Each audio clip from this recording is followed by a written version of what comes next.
Hold tight. I got your back. Hold tight. I got your back.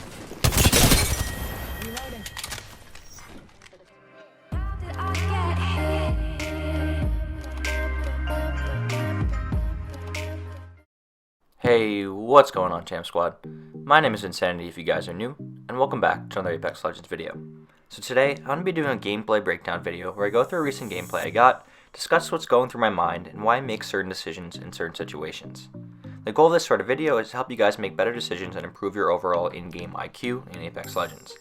While your aim and movement are clearly very important to being successful in this game, I'd argue that along with tracking, your in-game decision making and overall situational awareness are some of the most important aspects of the game. Today I've got a 3.2k damage game from a few days ago that I'm going to go through and pause at certain points to just go over my thought process at that point in time. I'm planning on making a few more gameplay analysis videos like this, maybe some in ranked gameplays where I think tactics are probably a little bit more important, so if you guys enjoy it or have any requests, let me know in the comment section below. Again, my goal is that by kind of breaking down my gameplay, I can help you guys improve your game sense. Real quick before we hop into the gameplay, if you're new, I upload educational Apex videos and high kill gameplays, so consider dropping a like and subscribing. I do play with subscribers on Sundays as well now, so if you're looking for a chance to play together, make sure to drop a sub and join my Discord. So the first thing I'm going to discuss is drop or landing location. So obviously some people have some preferences, they have spots they really like, they like to land on the outskirts, get their loot before fighting. But for me, I do think it's really important to take as many fights as possible, get those reps in if you're trying to improve. If you're trying to improve as quickly as possible, you want to take as many fights as you can, obviously still doing it in an intelligent way. But for me, that means landing pretty hot. So if I'm on World's Edge, I tend to land Construction Building on the edge of Fragment. And if I'm on Olympus, I'll land Energy Depot. The reason I really like these spots is that they're close to the center of action in both cases. Construction Building is right outside Broken and 4-story in Fragment East on World's Edge, and Energy Depot is really close to Waterfall or Hammond on Olympus where a lot of the action goes down. These spots are great because you'll usually only be contested by a team or two, so you'll be able to get yourself some loot and then get right on the action while not leaving too much up to RNG. If you land directly in Streamer Building or Broken in Fragment, you might not get a gun, there will be 3 or 4 teams around you, and it can be really tough. That's where you'll get those huge games, but a lot of the time RNG can kind of screw you. That's just how it goes. So we decide to push up right to Broken Building. There's usually a team here, and we take them out quickly. We hear that people are fighting over in Fragment East, so we know we got to make this fight pretty quick or we're going to get third party.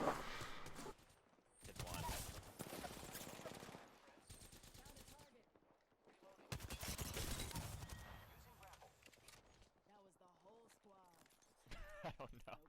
Maybe he didn't know that I was there. And just as predicted, there's another team rolling up. So we decide to push them pretty quickly, try to get them out of the game. If you're in Fragment, if you're trying to get these early fights in, you gotta be quick. If you can't finish a team off in 10 to 20 seconds, you're gonna get third party and it's gonna make the situation a whole lot more difficult.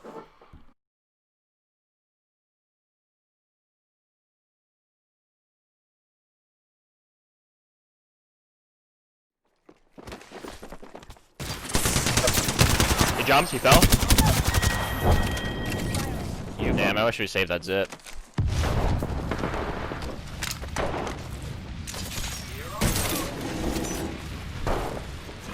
On me, first floor. Octane's one shot. Got him. So after taking out this Octane, you'll see that I do immediately shield swap on this box.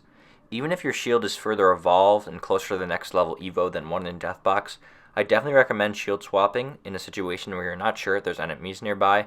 So for example here, we're not sure if there's still a third party nearby. We think we hear footsteps, so I decided to pick up this purple shield. And even if it wasn't as far along as the shield that I had on, I'd still probably have armor swap. Recharging shields. Trying to run this G7 Scout, but when you have to close range.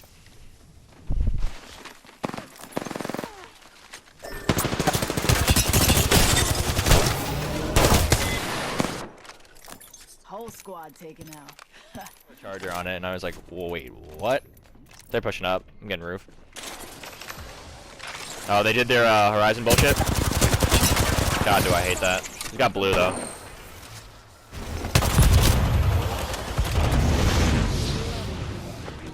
God, do I hate that legend.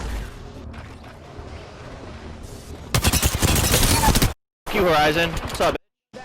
Come back to the top if you can. Kid's one shot. Queued. You'll be alright. I gotcha.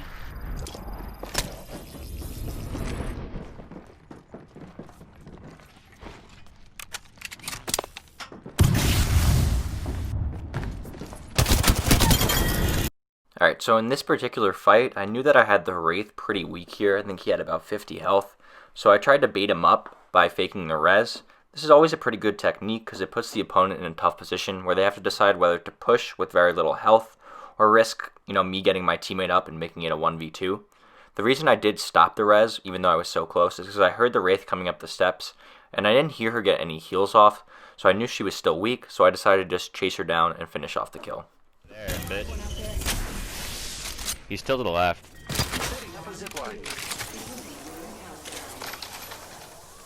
Wins far, ladies. Guess he's not.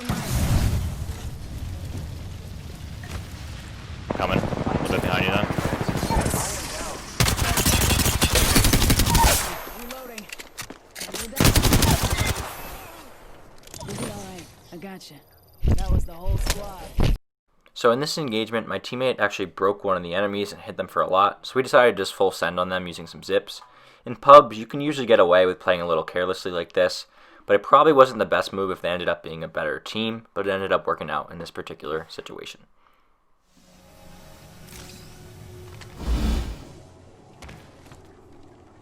Taking a knee. Are they really? Look out, grenade!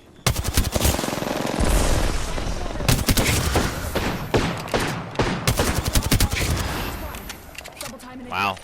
That should hurt. Taking a knee. Patching up. Repairing my damage. Give me a sec. There was a Bangler sitting behind us in the storm. I don't know if he went all the way around. Taking fire, friends. Nope. To our right, apparently, right? 1 minute till close. Come on in. This is waiting. Oscar Mike. Spot. Heads down. Airstrike things are close. Shields will recharge. She just Horizon thing. They cannot dodge artillery when in Horizon ult. So in this next clip, we've got the last two teams with us as we're rotating into zone. And we're caught in one of those situations where it seems like the last two teams are just focusing us and ignoring each other. We get rev pushed by the one team, and the other team is peppering us from the right with a Hemlock and R301. So we decided we probably have to get rid of one of these teams if we want to win this game. So we just full send the Horizon on the right. Ideally, we would have knocked her or broke her before we pushed, but it ended up working out because her teammate was actually pretty separated from her by the point we got there. Are they teaming? Reloading.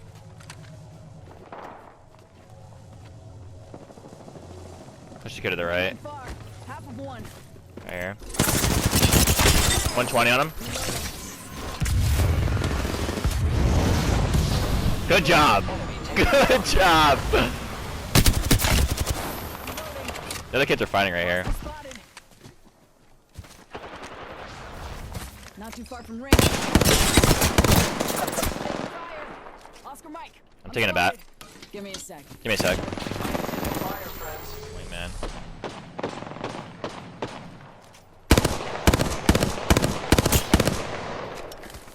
They're sending Rev ult, 100%. Yeah, they're in Rev ult.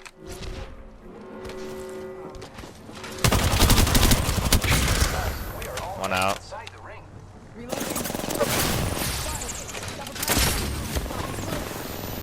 So here, the last team is just poking at us from range, so we decided to try to farm up some damage. I'm using the Hemlock. We then get totem bushed, and I think the general strategy when you get rev ulted is just to hold back, let them overextend, because when people are in rev ult, they tend to just push brainlessly, so you can fry them when they turn a corner or walk through a door. So we shoot them out pretty easily and decide to push them, because we know that they have to reset after being sent back to the totem, so we decide to push in pretty aggressively. Reloading.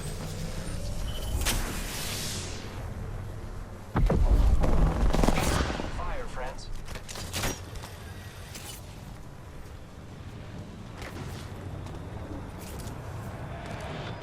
Right on the door. Right on my door. If you go in through their door, there's one on my door.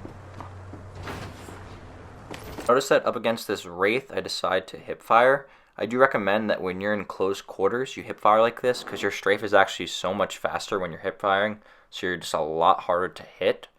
So, I mean, it's definitely a lot easier to ADS, but in these sort of situations, if you can hip fire, throw in some crouches, you're a really tough target to hit, especially if you're Bangalore where you have double time.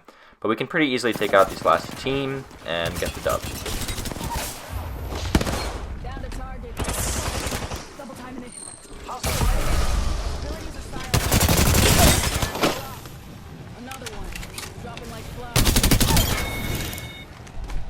Contact.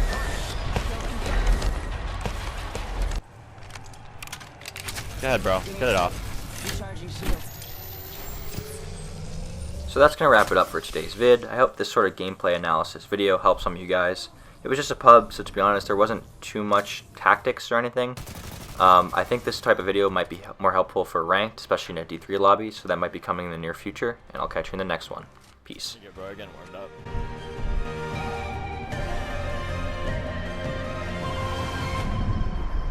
You are the Apex Champions.